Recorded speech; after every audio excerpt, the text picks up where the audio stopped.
What is up, everybody? I hope you are having a wonderful day. This is going to be a review on the Warrior class.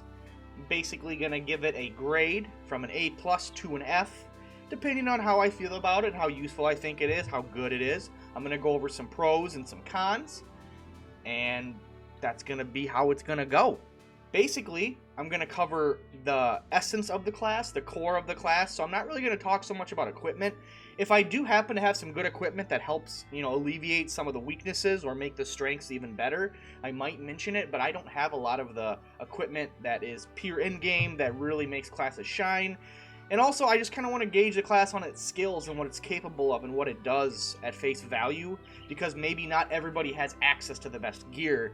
So given a review based on gear, a unit with the best gear it can have can easily make it from mediocre to good or from horrible to good, So I'm going to focus on the core skills and just the core of the class.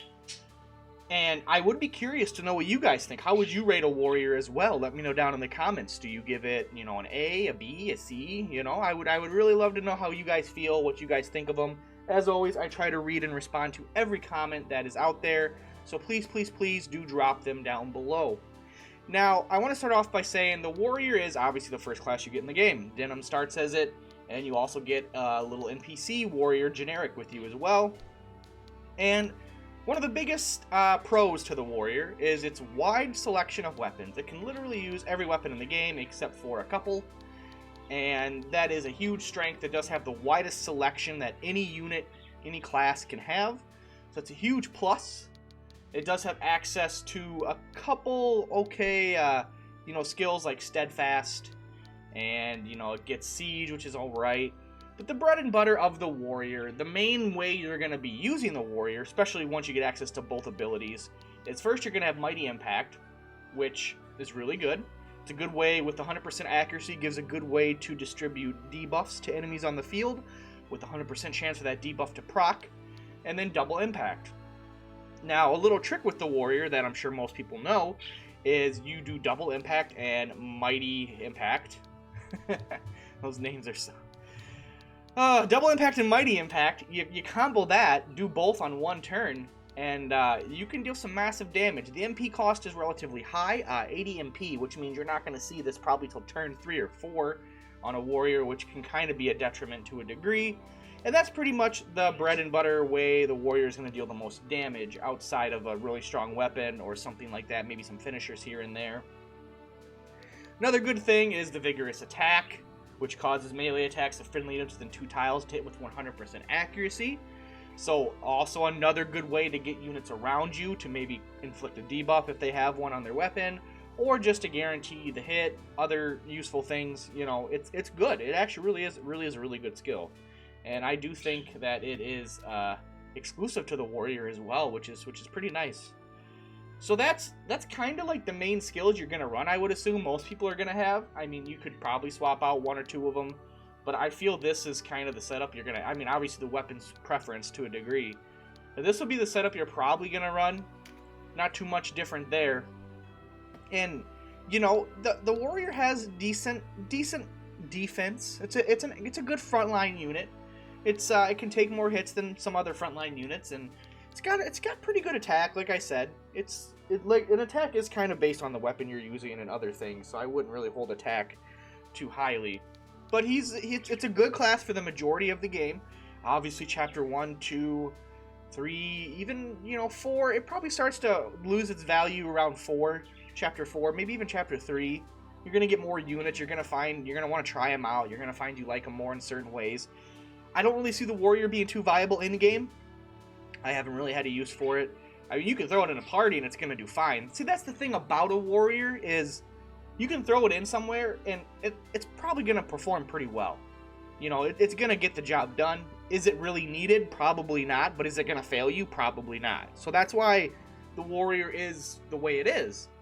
It's not necessarily going to hamper your party, and it's not necessarily going to be the thing that makes you win or lose either. So I do want to say, though, quite a few of the cons of the Warrior is it is melee reliant. I mean, you can give it a ranged weapon, which is nice, and get double finishers. I know some people do one-handed warriors with a ranged weapon, so that kind of helps a little bit with this problem.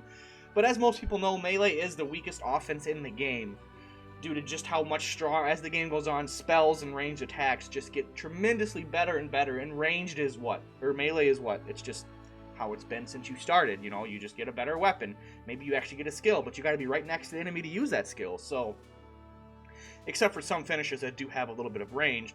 But overall, the general tactics ogre community at a large, from what I've been able to decide, and even from the wiki, melee is the weakest offense in the game. That's almost like a fact. So, I don't always agree with it. I do think some melee is really strong, depending on certain classes and stuff, but like I said, that's just what I've found on the internet about it, so...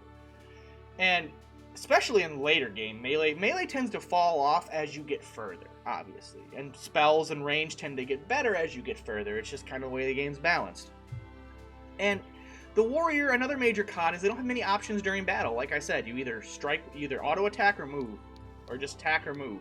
Maybe use a finisher if mighty blow or mighty impact, double impact are up. You know, if you have a bow, you can mitigate some of the problems.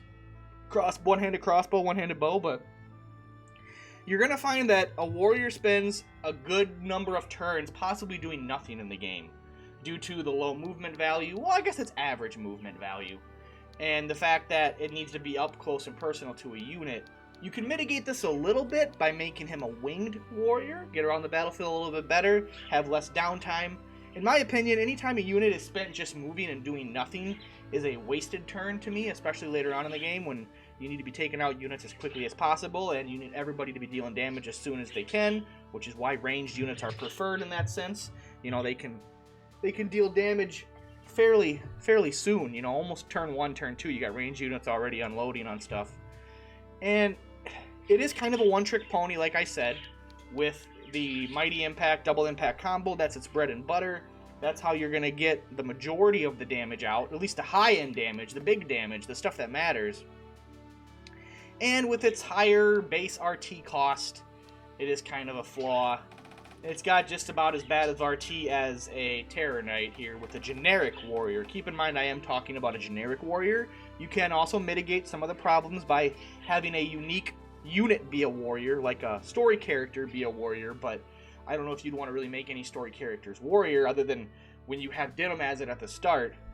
So its RT is pretty high, and it can be kind of based on equipment too, so do keep in mind if you want lower RT, you got to kind of get lighter equipment. But it is on par with a Terror Knight's RT, and a Terror Knight is notorious for being one of the highest RT units in the game, if not the highest. And overall, that's my opinion on the warrior. That's kind of my synopsis. I got some pros, got some cons, kind of talked about what it does, kind of how it plays, and I don't hate the unit. I don't think it's a bad unit. I think there's better choices. And, you know, overall, I'm going to have to give the warrior class, my first review class in the game, I'm going to give this boy a C. Yep, a C. Right in the middle of the board. You know how a C is like a passing grade? It's average. That's what my boy warrior is getting. It's passing. It's average. There's nothing amazing about the warrior. There's nothing really necessarily horrible. Like I said, it'll fill its role in the party whether you have it there. And if you don't have it there, you're not going to be like, wow, I really wish I had a warrior right now. So that's kind of how I feel about it. I'm sure other people really like the warrior, and I would love to know why you really like the warrior. I would love for you to tell me why the warrior is always in your party, how you're doing in-game content with the warrior and making them useful. I'm sure it's with specific equipment and stuff, which is totally fine. Like I said, I just wanted to focus on the core of the class, and I don't, you know, if I wanted to, if I went over like the best equipment for classes, which is something I could do eventually, but I just don't have all the best equipment. And, you know, if I don't have experience using it, I feel kind of wrong telling people or talking about it.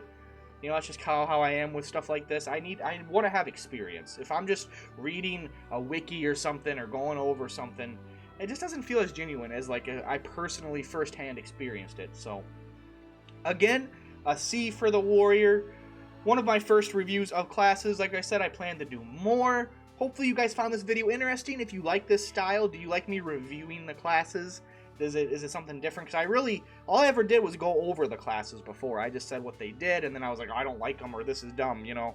I never really, like, took the time to formulate a review of the class and give it a grade, give it a rating, so... Let me know what you guys think, and obviously, like I said in the beginning of the video, what comments do you have about the warrior? How do you feel about the warrior? Love to know what you guys have to say. Thank you all so much for watching the video. Thanks for the support. And I hope to continue to make more Tactics Ogre videos for you guys. Until then, I will see you later. You guys have a good one. Peace out, guys.